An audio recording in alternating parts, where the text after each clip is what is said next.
G'day, guys. Welcome back to Steeler Nation Australia. Well, there seems to be a series of interesting events. Now, we all know what happened to Jalen Warren last week against the Bengals. Kenny Pickett found him on a good route, ran for about 10 yards, and then he ended up pulling his hamstring.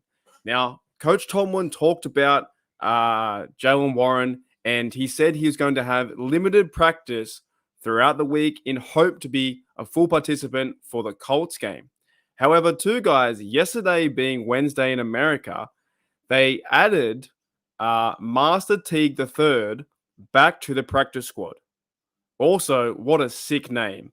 Master Teague III. And we talked about him in the preseason, had a few good runs, smaller guy, can run really fast, small but powerful dude, right? Master Teague III has been added back to the practice squad. So that's the first step in this running back news, right? We have the Steelers made multiple practice squad moves on Wednesday, including signing running back Master Teague III and receiver Jamarcus Bradley. Now, I don't believe you'll see much of Jamarcus Bradley, but it could be a possibility. Depending on Warren's health, you might see a Master Teague III. I'm not saying it's going to be a high chance, but there could be a possibility. Maybe they're getting ready him for the Colts game, or they could be getting ready Anthony McFarland, which we'll talk about in a few short moments. Teague was with the Steelers for a short time in training camp this year. Teague played college football at Ohio State, where he rushed for over 1,700 yards and 7 TDs, average of 5.5 yards per carry. And we saw his short glimpse in the preseason. So that's the first move. The Steelers have added back Master Teague III to the practice squad, right? The second idea with this hamstring injury to Warren, because we don't know how severe it is yet, there is no injury report just yet. It was Coach Tomlin on Tuesday. Tomlin talks Tuesday, right? He brought it up saying he's limited and hoping for a full participant by the Colts game being Monday night. But I want to bring my good mate up, Noah Strackbein here from All Steelers Talk, and I will link the article and his YouTube channel too, right? He says here, Noah Strackbein wrote this article, and I use him quite a lot because he's quite intelligent and he has the insight news for the Pittsburgh Steelers, right? And I can't do it obviously being in Australia, but he says Anthony McFarland's been preparing to replace Jalen Warren, right? The Steelers could turn to their practice squad veteran to fill a hole at running back.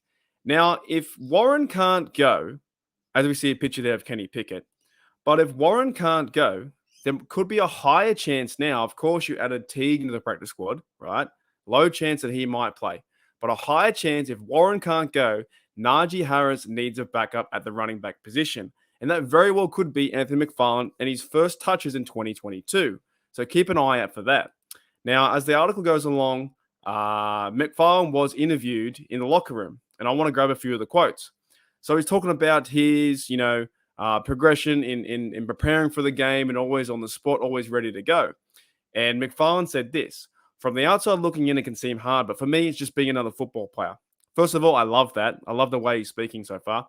I always think about it. So I won't be too hard on myself on that stuff I'm doing, that you see that I'm doing, lining up everywhere. I've been doing that all my whole life. So he's talking about being ready for that chance. If Warren does go down, he's ready for this chance. He's good to go. He's played before as a backup role to Najee. He's used to it. He's good to go. So that's some positive signs, right? He says, I've been doing that all my life. Of course, at a bigger level, so I'm professional with it. But I try to think of it in both ways. Professional way, and on the other side of that, I've been doing that my whole life, just being a versatile guy. Anywhere coach can plug me in the offense, wherever, I really think I can get it done. I love the attitude from McFarland so far. And also, a lot of Steelers fans are wondering out there, why haven't they brought up McFarland just yet into the offense, right? They haven't brought him up. They haven't used him. He's been on the squad. Now could be his chance if Warren goes down. But I don't want Warren to go down. I want Warren to be healthy. But this is the backup role that exists right now. Najee Harris being number one, Jalen Warren, and then McFarland, right? He goes on to say, he says here, he's been really practicing. So in case he does play against the Colts on Monday night, he's been really practicing hard, putting my head down each day, McFarland said, on his mentality this season. This is the week, like any other week that I've been going through, I treat every week the same. And I love that mentality. I love that mentality from McFarland, right? And appreciate the article from Noah Strackbein and All Steelers Talk. So I will link that in the description below. But I love that. If Warren can't go and the hamstring bothers him throughout this week, he's limited, not 100%, You've only got Najee Harris. I don't believe they're going to go to Najee Harris for 80, 85%. Now, they could very well do that. They could feed the rock to Najee a lot. But I believe in this system, in this Matt Canada system that I don't really like too much, I believe they have to use a running back or running back by committee approach so you don't wear out the tires on Najee. Now, if it's only for one game, sure. Hand the rock to Najee 20, 25 times, run the rock and see what happens. But if it's for a longer process than just one game and Warren's out for a few weeks, you'll need to see guys like McFarland or Teague in preparation for the backup role behind McFarland. Now, another idea is too, we haven't seen Benny Snell yet. Now, a lot of Benny Snell guys out there are like, where's Benny Snell? Well, I'm done with Benny Snell. But the most intriguing thing to me is if you like, love, or hate Benny Snell, we just haven't seen him on the offense. That to me is very intriguing. We've seen him out there. I think a few times he's been involved in the snaps, but he's never been handled the football and he's never caught a pass. The only two running backs to really catch a pass or run the rock has been Najee Harris and Jaylen Warren.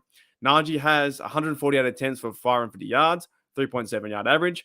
Jaylen Warren has 38 attempts for 190 yards and 5.0 average. So Warren is quite a key piece in the run game and in the passing game as well. Warren has 16 for 18 targets, 137, 8.6 yards. And Najee Harris has 28 receptions for 35, 138 targets. So 138 yards for 4.9. Those two fellas, and also 2 TDs, one last week against the Bengals. Those two fellas are quite pivotal in the passing game to the check down game for Kenny Pickett. So in this video, guys, what we've learned so far is there's a possibility that Warren could be out. He's limited. Now, Mike Tomlin doesn't know. We're going to wait until the injury report comes out. But it seems like if he is limited and can't play, the Pittsburgh Steelers have a plan. They're going to bring up McFarland from the practice squad, where he's been working with the first team reps. And behind him, they're going to substitute and bring up Master Teague to take his role just to give him a chance, right? If you're gonna promote one guy, then you might as well bring up another guy with Teague to give him reps. I'm not saying they're going to use Teague, but what is most interesting to me, and as I finish this video, I don't know what they're going to do with Snell. Does Snell now have a role, not only being on special teams?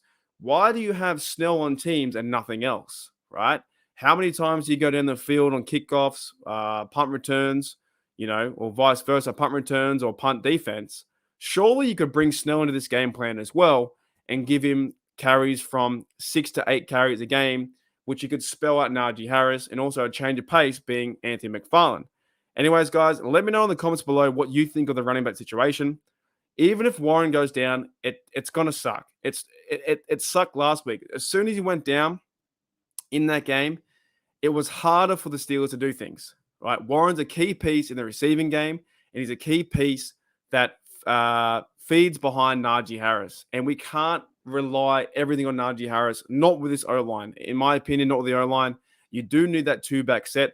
So I'm kind of excited if Warren does go down or he is limited to play and he can't play this week against the Colts, there's a big chance that we get to see what McFarland can show us. In years past, McFarland has just been stutter step fall over, but been practicing on the practice squad now for 11 weeks, 12 weeks, season's pretty much over to a certain degree, unless they go and win 7 games in a row, then there's a chance for a playoff. But this is the time now to have a look at some players that wouldn't normally get time, and that time is for McFarland. That time is for Teague if he gets a shot. And that time is for give Snell one more chance. What is Snell really doing besides being on the special team squad? If he's a running back, play him at running back. That's what I'm saying, guys. Anyways, thank you for listening to Steeler Nation Australia. I thought that was quite interesting to see what they were doing. It's going to be Najee Harris. Warren could be limited, depending how it goes. He could be full practice by Monday. I hope so. And if not, they're going to feed in McFarland, it seems like. Thanks, guys. Checking out Steeler Nation Australia. I will see you later.